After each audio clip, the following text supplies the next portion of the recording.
Mga kahuan, sa video na ito pag-usapan natin ang 10 pinakamalakas na bagyo na humagupit sa ating bansa. Tara na at sabay-sabay nating panoorin ang video na ito. Tuklasin natin ang pinsala at lakas ng Typhoon Nokten o mas kilala bilang Bagyong Nina noong Disyembre 2016. Si Bagyong Nina ay may hangin na umaabot sa 195 kilometers per hour. Nagdulot ito ng matinding pinsala at nagdala ng pangungulila na nagresulta sa pagkasawi ng 8 tao noong Disyembre 2016. Sa ika-9 sa ating listahan ay ang bagyong naglandfall ng 9 na beses.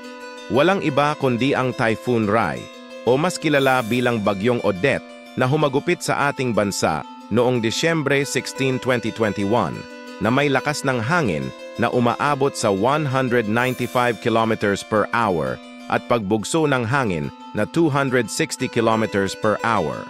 Ang Bagyong Odette ay nagdulot ng malawakang pinsala sa Visayas at Mindanao at nakasawi ng 408 katao. Ika-8 sa ating listahan ay ang Typhoon Mangkhut o mas kilala bilang Bagyong Ompong noong September 2018 na may lakas ng hangin na umaabot sa 205 kilometers per hour. Nagdulot ito ng malawakang pinsala sa Luzon at nakasawi ng 134 katao. Ika-7 sa ating listahan ay ang Typhoon Yutu o mas kilala rin bilang Bagyong Rosita noong November 2018 na may hangin na umaabot sa 215 kilometers per hour. Ang Typhoon Rosita ay nag-iwan ng malupit na pag-ulan at hangin na nagdulot ng pinsala sa mga lugar na dinaanan nito.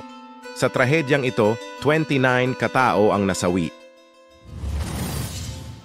Ika-6 na pwesto ay ang Typhoon Ruby o mas kilala bilang Bagyong Hagupit noong December 2014 na may lakas ng hangin na umaabot sa 215 kilometers per hour.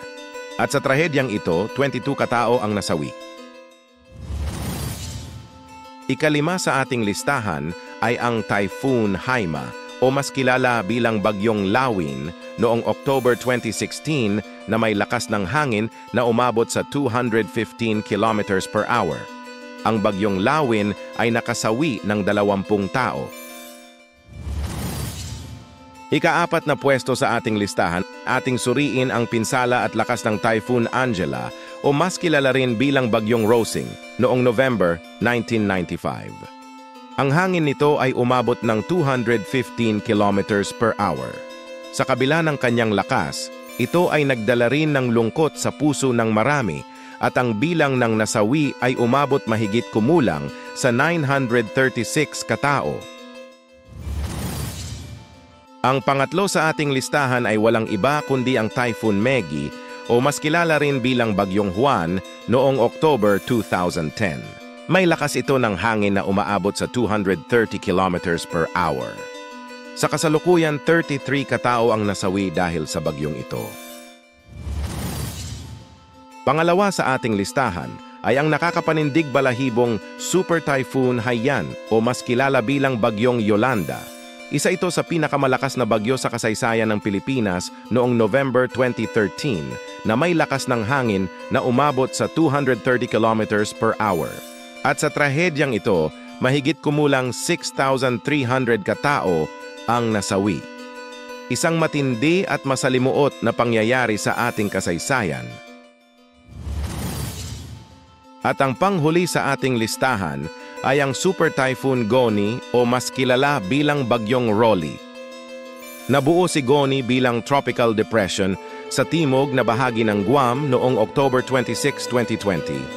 November 6, 2020, nang pumasok sa Philippine Area of Responsibility si Goni bilang isang super typhoon na may hangin na umaabot sa 315 kilometers per hour at nagresulta sa pagtaas ng mga typhoon signals mula signal number 1 hanggang signal number 4.